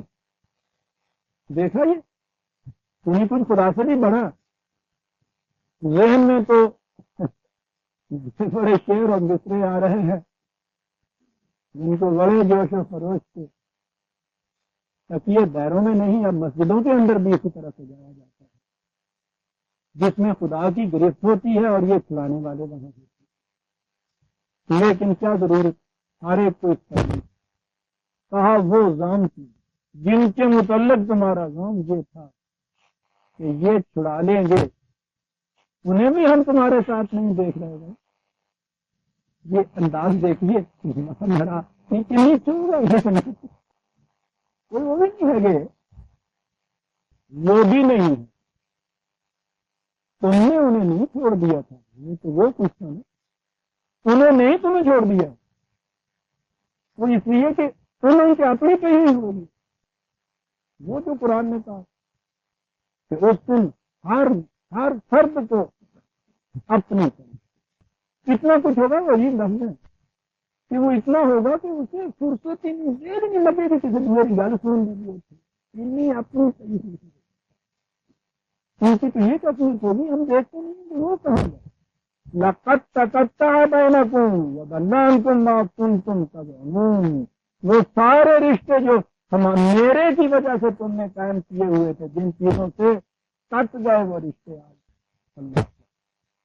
یہ آپ نے ایک ہوا میں اس گڈی کو دیکھا جس کی ڈور کٹ گئی ہے، پھر وہ کس طرح سے ہواؤں کے رخ کے اوپر بے بسی کے عالم میں ادھر سے ادھر سے ہوتی ہے، وہ جو رشتہ ہوتا ہے وہ کٹ جاتا ہے۔ کہا کہ وہ جو میرے ہونے کے رشتے تھے وہ آج کٹ گئے، اور جو کچھ تم ذوم باطل اپنے دل میں رکھا کرتے تھے سب ختم، کچھ اس میں سے باقی نہیں ہے۔ عزیزان مان، جو کچھ میں نے عرض کیا ہے بار بار اس پہ غور کیجیے۔ قیامت کا حساب کتاب اور وہاں کا عذاب و ثواب برحق ہے، اور وہاں جا کر بھی جیسا کہ قرآن بھی بتاتا ہے، اور میں بار بار یہ کہتا ہوں یہاں سے شروع ہو جاتا ہے۔ یہ آپ اب کسی سائیکالوجسٹ سے پوچھیے کہ یہ جو انسان کی میں کے اندر یہ اتنے کمپلیکسز اور گر ہیں اور اضطراب انگیز ہوئی کیفیتیں یا مشتر ہوتے ہیں، وہ یہ جو میرا جن چیزوں کو کہا جاتا ہے نا، یہ ان کی وجہ سے اس کے دل کے اندر یہ پیدا ہوئی، اور ان کو اس کا نفس شعوری بھلا بھی چکا ہوتا ہے، یاد بھی نہیں اس کو۔ لیکن قرآن جب یہ ایمان دیتا ہے کہ تم تو صرف اپنے ذمہ دار ہو، اور اس میں دونوں طرح کی نسبتوں کے ساتھ دیتا ہے، یہ وجہ تفاخر جو نسبتیں تمہارے پاس ہیں، یعنی تم آن میرٹ تم ایسے نہیں ہو، بلکہ کسی کی طرف نسبت کرنے سے تم نے اپنے آپ کو خود ان کا اتنا بنا دیا۔ وہ جو اقبال نے کہا ہے تو قدر خیش نہ دانی بہاج تو گیرت وگر نہ لال درخشن نہ پارا سنگ، کہتے تو یہ لال و گوہر جو ہیں، جواہرات جو ہیں، یہ موتی ہیں، بڑی قیمت ان کی ہوتی ہے، لاکھوں روپے اتنے اتنے سے ٹکڑے کی سونے کی اسی طرح سے قیمت ہوتی ہے۔ کہتا تو یہ سمجھتا ہے کہ یہ ان کے اندر انٹرنسکلی کوئی ذاتی ان کی قیمت ہے، یہ ان کے اندر ذاتی طور پہ ایسی چیز ہے، کہتا بالکل غلط ہے، یہ تو ان کی اتنی قیمت تیری وجہ سے ہے۔ وہ جو تیری وجہ سے ان کی قیمت ہے، کبھی اپنی قیمت پہچان تو صحیح کہ کتنی ہوگی۔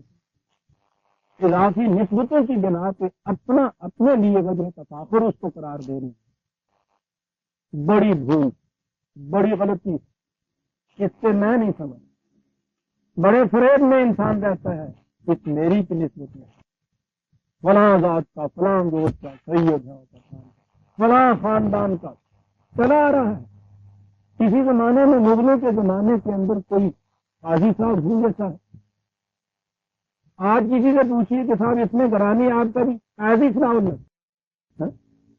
پوچھے سے کلر کیا ہے، کہیں عباسیوں کے دور میں کوئی ان کے یہاں کے شہر مفتی ہوں گے صاحب، کون صاحب ہے صاحب مفتی رشید الدین، تو تینوں کی استاد لفظ معنی بھی نہیں ہوتے ہیں، مفتی کے بننے ہے گا نہیں، میں بڑی بڑی لفظ فریب ہوں گے یہ ممکن ہے اگر نہیں ابھی ممکن ہونے ہے وہ پوچھتا والا کا جے تو منہ پرادا پوچھتا تو کی ہے گا میرے بچور ہے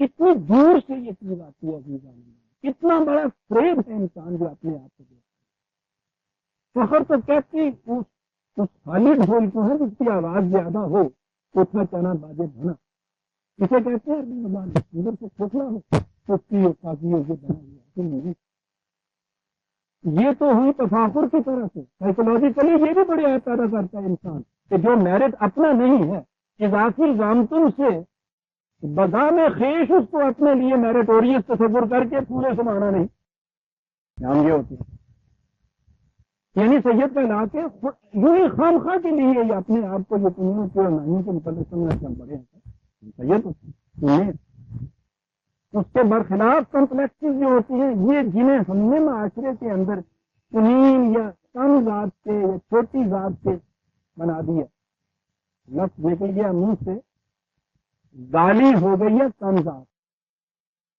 دیکھا آپ نے ہم نے کیا کر دیا معاشرے کے اندر وہ انسانی بچہ جو اس ماں باپ کے گھر میں بایولوجیکل اسٹیپ پیدا ہوا ہے کبھی طور کے اوپر وہ کوئی نسبت اپنے ساتھ نہیں لایا ہے نہ اپنے ماں باپ کے نائی ہونے کی نہ کمہار ہونے کی نہ سکا ہونے کی نہ کنجڑا ہونے کی شروع سے ہی آپ نے اس اضافت سے اس کے اندر ایک تذلیل خیش کا احساس ابھار کے رکھ لیا اس کی ساری سیلف اور انا اور ایگو جو ہے وہ ساری اس سے متاثر ہوئی عمر بھر یہ گرہیں نہیں نکلتی اندر یہ اضافت پھر اس کے بعد جیسا میں نے کیا ہے کہ وہ باپ اگر اتنا بڑا امیر ہے اتنا بڑا صاحب عزت ہے یعنی کہ لڑکا اس کا میٹرک تک پاس نہیں کر سکے لیکن اپنے آپ کو پوچھو نہیں سمجھتی تھی ٹھیک ہے اتنی بڑی جب مرسیڈیز کے اندر جاتا ہے تو اتنا بڑا ہوتا ہے میں اس کا کچھ نہیں ہے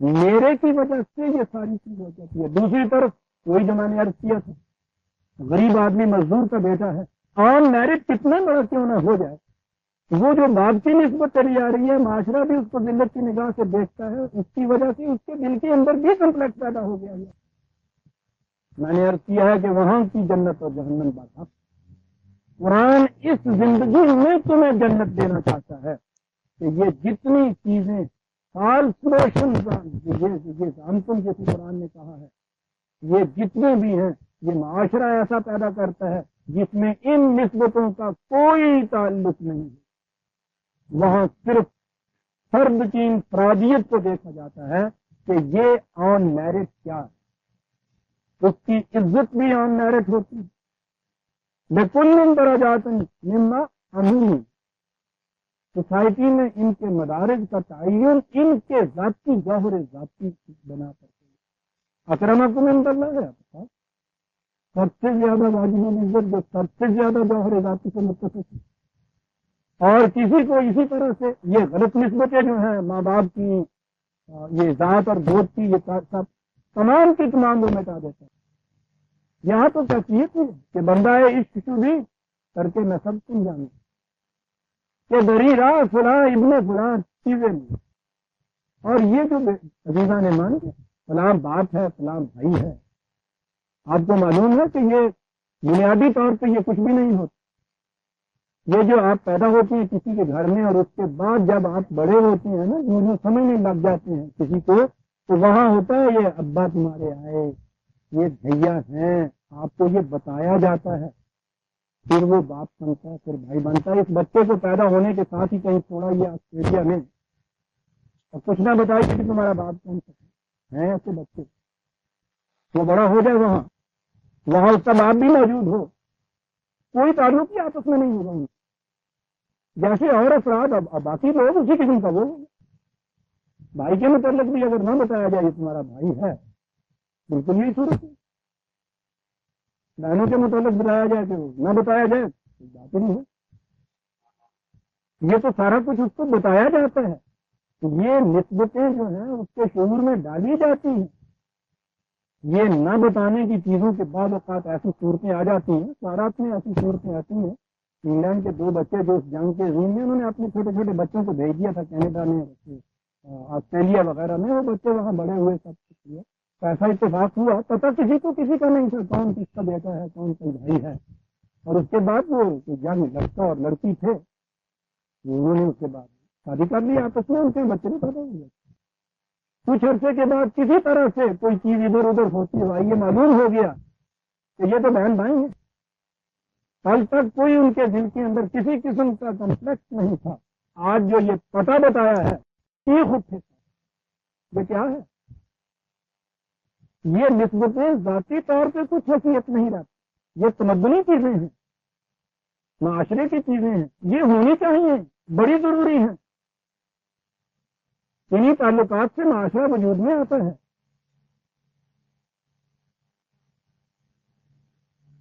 یہ زندگی کے لیے روابط ہیں، رشتے ہیں، تاغے ہیں، جن سے یہ زندگی کے صفحات اور یہ ورق جو ہیں اکٹھے ہو کے ایک کتاب بنتے ہیں۔ لیکن میں جو کہہ رہا ہوں وہ یہ، اور جو قرآن کہہ رہا ہے وہ یہ، کہ ان نسبتوں کی بنا پر ایک فرد جو ہے اس کو کسی طرح متاثر نہیں ہے۔ فرد کو صرف اس کے ذاتی کردار و اعتبار اور اعمال و افعال کے متعلق ذمہ دار قرار دینا چاہیے۔ میرٹ ہے اس کو اعتراف کیجیے، عزت دیجیے، ڈی میرٹ ہے اس کا وہ جرم ہے، جرم کے متعلق جو بھی سزا ہے وہ دے دیے۔ وہ ایسا معاشرہ قائم کرتا ہے جس میں کسی فرد کو کسی اضافی نسبت کی بنا پہ نہ کوئی بے جا عزت ملتی ہے، نہ وہ چیز وجہ تذلیل ہوتی ہے۔ تو آپ دیکھیے کہ کوئی معاشرہ جس میں کسی نسبت کی بنا پہ مجھے کسی قسم کی خفت محسوس نہ ہو، ندامت محسوس نہ ہو، شرمندگی محسوس نہ ہو، کتنی بڑی چیز ہے جو مجھے ملے گی۔ اور یہ اس نے کہا ہے کہ وَلَقَدْ جِئْتُمُونَا فُرَادَىٰ، ہمارے بارگاہ میں، ہماری عدالت میں، ہمارے میدان میں فرد آتا ہے۔ اور یہ جو میٹیریلسٹک کانسیپٹ آف لائف ہے، ان کے نزدیک فرد انڈیویجول یا انڈیویجولیٹی ہوتی ہی نہیں ہے۔ حیوانوں کے اندر انڈیویجولیٹی نہیں ہوتی، اس میں ایک فرد نہیں ہوتا۔ وہ بھی یہ کہتے ہیں کہ یہ سارے کا سارا ایک معاشرہ ہی ہوتا ہے، فرد کی حیثیت کچھ نہیں ہوتی، اور اسی میں یہ تباہیاں ساری پیدا کی ہوئی ہیں۔ قرآن بالکل اس کے برعکس ایک فلسفہ حیات دیتا ہے جس میں ہر فرد کی انفرادیت کا اعتراف کرتا ہے، اس کی رسپیکٹ کرتا ہے، اور اسے اپنے ہر ایکشن کا ذمہ دار قرار دیتا ہے۔ ایک ہی آیت تھی 95 جس سے ہم نے آج سامنے لائے، لیکن بڑی بنیادی بات تھی۔ اب سوال یہ پیدا ہو گیا کہ صاحب یہ مرنے کے بعد کی زندگی جو تم نے کہہ دی ہے یہ کس طرح سے ہے، کیسے ہوگی؟ آپ دیکھیے قرآن میں رب بات یہ ہوئی ہے کہ وہ جو تخلیق جدید ہے وہ کیسے ہوگی۔ فوراً آگے کہا کہ تم اس کے متعلق متعجب ہوتے ہو، یہ ٹھیک ہے کہ ہم آج تمہیں یہ دکھا تو نہیں سکتے آنکھوں سے کہ یہ دیکھو اس طرح سے مردہ وہ زندہ ہوا، لیکن اگر تم یہاں کائنات کے نظام کے اوپر اپنے گرد و پیش کو غور کرو تو تمہیں یہ نظر آ جائے کہ یہ جو زندگی سے مردہ، مردہ سے زندگی کے یہ جو تغیرات ہیں یہ تو روز ہر سانس میں تمہارے سامنے ہوتے رہتے ہیں۔ ان کو غور و فکر کرو گے تو یہ حقیقت سمجھ میں آ جائے گی کہ انسان بھی مرنے سے مرتا نہیں ہے، اس میں سے زندگی آگے ٹوٹتی ہے۔ ان اللہ خالق الصبح والنوار، لیکن یہ بات ہم اگلے درس میں رکھتے ہیں۔ ربنا تقبل منا انک انت السمیع العلیم۔